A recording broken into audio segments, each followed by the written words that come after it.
જય શ્રી કૃષ્ણ. જય શ્રી કૃષ્ણ બેટા. પપ્પા, તમારી સાથે એક વાત કરવા આવી છું. અને સાચું કહું ને તો પાછી જવાની નથી. શું વાત કરે છે? પાછી જવાની નથી એટલે તારા સાસરે નહીં જાય એમ? ના પપ્પા, એ લોકોના ઘરમાં હવે મારે નથી રહેવું. એ લોકો માણસો નહીં, જનાવર છે, રાક્ષસ છે. અરે બેટા, કેવી વાત કરે છે તું?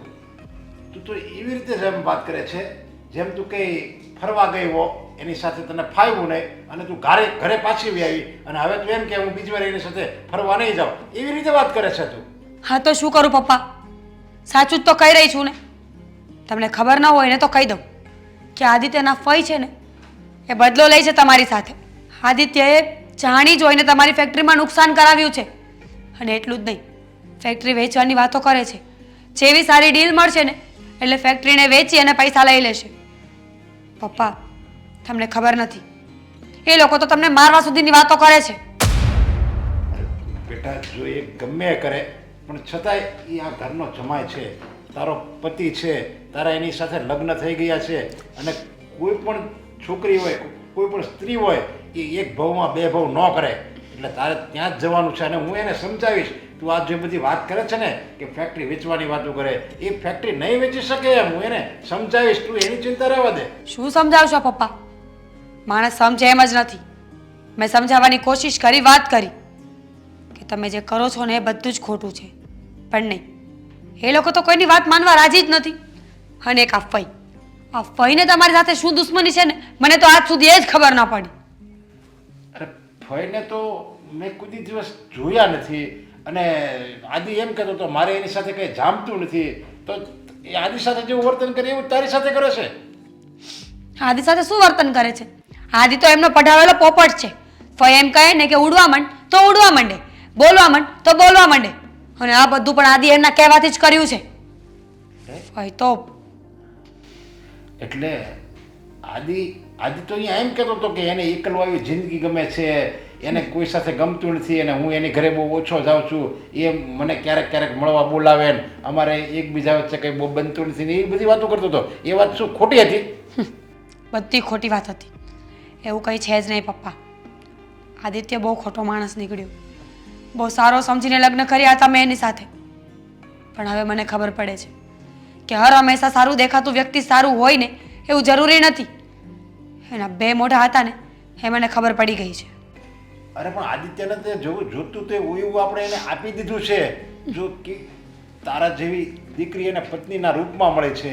મારી આ બધી આખી ધન દોલત, આ મારી ફેક્ટરીનો બધો કારોબાર, આ ઓફિસનો બધો સ્ટાફ, ઓફિસનો બધો કારોબાર બધું મેં એના હવાલે કરી દીધું, છતાં એ આવું કેમ કરે છે? પપ્પા, અમુક માણસોને છે ને ઇજ્જત હજમ નથી થતી, પ્રેમ સહન ન થતો હોય. એ લોકોને દુશ્મની કરવાની આદત હોય ને પોતાનો મતલબ કાઢવાની આદત હોય. એટલે ગમે તેટલો સારો સંબંધ રાખો ને તો પણ છેલ્લે એની ઓકાત તો બતાવીને જ રહે. અરે આને ખાતા નથી આવડતું આદિત્યને કે આપણે કેવી રીતે ખવાય. ધીરે ધીરે એને મારી ઓફિસમાં એની ભલે ને એનું જ છે ને, મારે ક્યાં કોઈ દીકરો છે, છતાં એવું કરે છે. એને ખબર છે કે આ બધું મારું છે અને હું જેટલી ફેક્ટરીને આગળ વધારીશ એટલો મારે જ ફાયદો છે અને છતાં એ આવું વર્તન કરે. મારે એને સમજાવવા પડશે. એ સમજી જાય, જોજે. સારું, મેં તો કોશિશ કરી છે, મારાથી તો કોઈ સમજ્યું નહીં. હવે તમે સમજાવીને જોઈ લો એકવાર. સમજે તો ઠીક, નહીં તો ડિવોર્સ કરી નાખીશું. ડિવોર્સ ન કરાય બેટા. આવી રીતે તું કેમ વાત કરે છે? આવી રીતે વાત કરાય? આપણી સમાજમાં આપણી ક્રેડિટ હું, ઇજ્જત હું સમાજમાં. બધા એમ કહે કે નરેશભાઈની દીકરીએ એક ઘર ન ગમ્યું એટલે બીજા ઘરે ગઈ, એમ વાત કરશે લોકો. અચ્છા, તો તમારી ફેક્ટરી વેચાઈ જશે તો કોઈ વાતો નહીં કરે કે નરેશભાઈ આટલા વર્ષોથી મહેનત કરતા હતા, દિવસ રાત એક કરીને મહેનત કરીને ફેક્ટરી ઊભી કરી, રાતોરાત જમાએ વેચી નાખી? બેટા, ફેક્ટરી, ધન, દોલત એ માણસ મહેનત કરો ને તો તરત બીજી વખત ઊભી થઈ શકે, પણ ઇજ્જત એકવાર જાય ને પછી જિંદગી ભરી મરી જાય ને છતાંય એને ગુમાવેલી ઇજ્જત ક્યારેય પાછી નથી આવતી. એટલે આપણે ઇજ્જત અકબંધ રાખવાની છે. સારું, મમ્મી અને દામિની ક્યાં છે? એ બહાર ગઈ છે, આવતા જશે. હું અંદર બેઠી છું. અમે સમજાવીએ છીએ તને, જો આ બધું તો ચાલતું જ રહેવાનું, પણ સાસરી તો ન છોડાય ને. એ લોકો ગમે તે કરે તો સહન કર્યા કરવાનું મમ્મી. નહીં ને, કોઈ માણસની ભૂલ હોય ને તો એને કહેવું પણ પડે અને સ્ટેપ લેવા પડે. અરે પણ એને એકવાર મોકો તો આ ભૂલ સુધારવાનો. તું આવી રીતે હઠ પકડીને બેસી જા કે હું ત્યાં નહીં જાઉં ત્યાં નહીં જાઉં, તો એવી રીતે ન કરવાનું હોય. આવું તો બધું મુશ્કેલી તો આવ્યા કરે. પણ તમે લોકો વાતને સમજવાની કોશિશ કરો ને. દીદી શું કહેવા માંગે છે એનો કહેવાનો મતલબ તો સમજો. કદાચ હોઈ શકે ને કે દીદી સાચું કહેતી હોય. અરે પણ હું શું કામ ખોટું બોલું? અરે ફેક્ટરીના કાગળિયા પણ આદિત્ય પાસે છે, એ વેચવા ગયા છે. એ ફેક્ટરી વેચી નાખશે તો?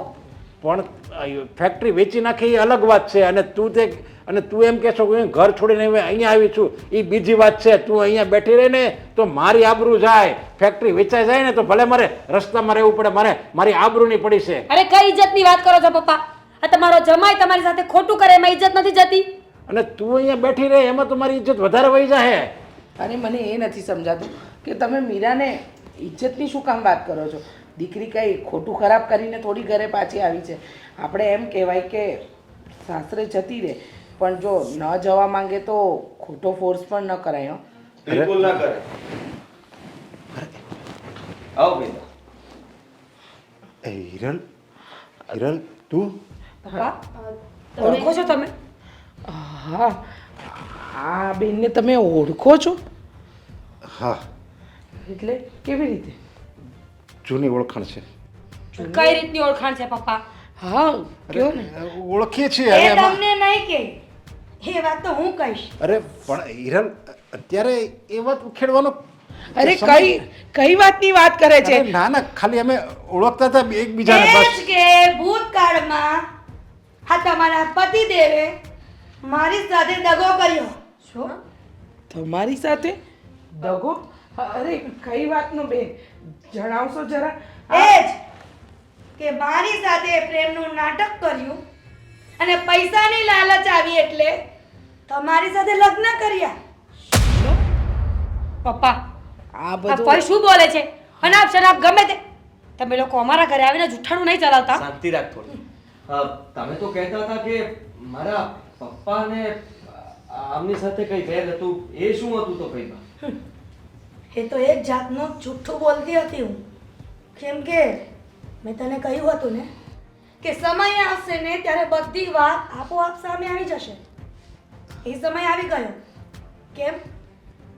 જ્યારે તમારી દીકરીને દુઃખ પડ્યું ત્યારે તમને કેવું આકરું લાગ્યું? એવું જ જ્યારે મારી સાથે દગો કર્યો ને, જ્યારે મારા ભાઈને, મારા પપ્પાને, મારા મમ્મીને આવી તકલીફ પડી હતી, જ્યારે પોતાના પર આવે ને ત્યારે ખબર પડે છે. એટલે તમે આની સાથે પ્રેમ કરતા હતા તો લગ્ન મારી સાથે શું કામ કર્યા? તમારા મમ્મી પપ્પા પાસે 1.5 રૂપિયા હતા એટલા માટે લગ્ન કર્યા. કેમ? બોલો ને હવે, કેમ ચૂપ થઈ ગયા? હા રીચા, હું અને હિરલ એકબીજાને પ્રેમ કરતા હતા, પણ સંજોગો એવા થયા ને કે તારા પપ્પાએ મને જોયો અને એણે મને પસંદ કર્યો. અને મેં જાણી લીધું કે તારા પપ્પા પાસે ઘણી દોલત છે અને કોઈ દીકરો નથી. એટલે મેં મનોમન નક્કી કર્યું કે તો આ ઘરની બધી જ મિલકત મને મળશે. એટલે મેં હિરલને ચોખ્ખું કહી દીધું કે આપણી મુલાકાત હવે અહીંયા પૂરી થાય છે. અને ત્યારથી હું હિરલને તો ભૂલી ગયો હતો. પણ હિરલ, હું તારી માફી માગું છું. મેં તારી સાથે દગો કર્યો છે. જે સમયે માફી માંગવાની હતી ને એ સમય તો રોપ જમાવ્યો, અને અત્યારે પોતાની દીકરી હેરાન થઈ એટલા માટે માફી માંગો છો. મેં આ બધું બદલો લેવા માટે જ મારા ભત્રીજાને આ બધું નાટક કરવાનું કહ્યું હતું. અચ્છા, તો શું નાટક કરી લીધું તમે? તમારા પર વીતીએ તમે મારા પર વિતાડીને. અરે કેવા માણસ છો ફઈ તમે? માની લીધું કે પપ્પાએ તમારી સાથે જે કર્યું એ ખોટું જ હતું. 110%ની વાત છે. પણ એ જ વસ્તુ મારી સાથે રિપીટ કરીને તમને શું મળ્યું? બદલો. એક બદલાની ભાવના હતી કે જે મેં દુઃખ સહન કર્યું ને એ એની દીકરી પણ કરે અને એને પણ દુઃખ સહન કરે.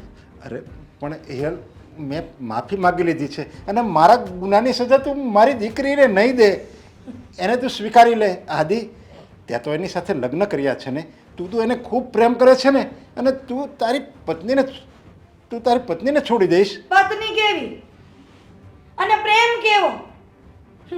કહ્યું તો ખરા, મેં એને લગ્નનું નાટક કરવાનું કહ્યું હતું અને પ્રેમ જાળમાં ફસાવાનું કહ્યું હતું. હવે અમારો બદલો પૂરો થયો એટલે અમે છૂટા. હવે તું સીધી રીતે મારા ભત્રીજાને ડિવોર્સ આપી દે એટલે હવે અહીંયાથી કિસ્સો પૂરો કરીએ તારા નામનો. સાચી વાત છે હિરલબેન. મારી દીકરી તો બિચારી ભોળી હતી, એનો તો કોઈ વાંક જ નહોતો ને. એને તો તમારા ભત્રીજા આદિત્યને પ્રેમ કર્યો અને એની સાથે લગ્ન પણ કર્યા. પણ અમને લોકોને નહોતી ખબર કે વર્ષોથી બદલાની આગમાં જૂજતી એક વ્યક્તિ આ બધું કાવતરું ઘડી રહી છે.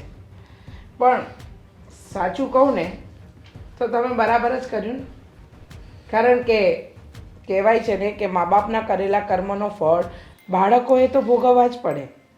એટલે એના પપ્પાએ કરેલા કર્મોનું ફળ મારી બંને દીકરીઓ અને ખાસ કરીને મારી મીરાએ ભોગવવું પડે છે. તો તમે કહ્યું એમ અમે તમારો નિર્ણય માન્ય રાખીએ.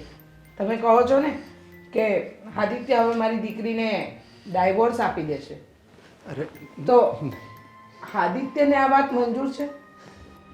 નહીં આદિત્ય, તું કહેતો તો હું તારા પગમાં પગ પકડીને માફી માંગુ. આદિત્ય, ના, પણ તું જુઓ. મારી દીકરીને નહીં છોડી દે. જુઓ ભાઈ બા, તમારો બદલો તો લેવાય ગયો ને, અને મેં તમારી દરેક વાત માની છે. ક્યારેય મેં તમને ના નથી કહ્યું. આજે એક વાત મારી માની લો, મીરાનો શું વાત છે, અને તમારે જેમને બતાવવાનું હતું એમને તો મેં બધું બતાવી દીધું. એમની ફેક્ટરી વેચવા સુધી તો વાત પહોંચાડી દીધી છે, બરબાદ કરી નાખ્યા છે. એ દીકરીને પણ હેરાન કરી ચૂક્યા. તમારે જે સંભળાવવું હતું એ સંભળાવી દીધું. હવે જે તમારી સાથે થયું છે, તમે ઈચ્છો છો કે એવું કોઈ બીજા સાથે પણ થાય? આંટી, તમે કોઈના દીકરી હતા ને તો આ પણ કોઈની દીકરી જ છે. તમે જે દુઃખ સહન કર્યું ને એને પણ કર્યું છે. અને બદલો લેવાની, સજા આપવાની આપણા હાથની વાત નથી. ઈશ્વર બધું જોવે જ છે ને. બધાના પાપની સજા એમને મળી જ જશે. બસ દામિની, એ લોકોની ઈચ્છા ન હોય ને તો જબરદસ્તી કરવાની કોઈ જરૂર નથી. આદિ, તમે મને છૂટાછેડાના કાગળિયા મોકલી આપજો, હું સાઈન કરી આપીશ. આદિ, હું આજે તને કરાવ્યું એ તો મારો બદલો પૂરો થઈ ગયો, પણ મારા કારણે મીરાની જિંદગી બરબાદ થાય એવું તો હું નહીં થવાનું. પણ એક વાત યાદ રાખજો, હા, બંનેને છૂટાછેડા સુધી તો નહીં પહોંચવા દો. મીરા, હા, એના માટે હું માફી માંગુ છું. અને એક વાત હું ક્યારેય નહીં ભૂલું કે તારા પપ્પાએ મારા સાથે ભૂતકાળમાં શું કર્યું. તમારી ઈચ્છા પૂરી કરીશું અમે લોકો, પણ એક વાત તમે પણ તો સમજો ને કે આ બદલાની ભાવના જ માણસને હેરાન કરતી હોય છે. તમે મારા પપ્પા સાથે બદલો લીધો, હવે કદાચ કાલ સવારે હું તમારી સાથે બદલો લઈશ, પછી આવનારી પેઢી પણ આ જ કરશે. બદલામાં પેઢીઓની પેઢીઓ નીકળી જશે, કોઈનું સારું નહીં થાય, બધા ભોગવતા જ રહેશે દુઃખને. બેટા આદિ, મીરાને આપણા ઘરે લઈ આવ. હું બંનેને છૂટાછેડા નથી થવા દેવા માંગતી. મીરા,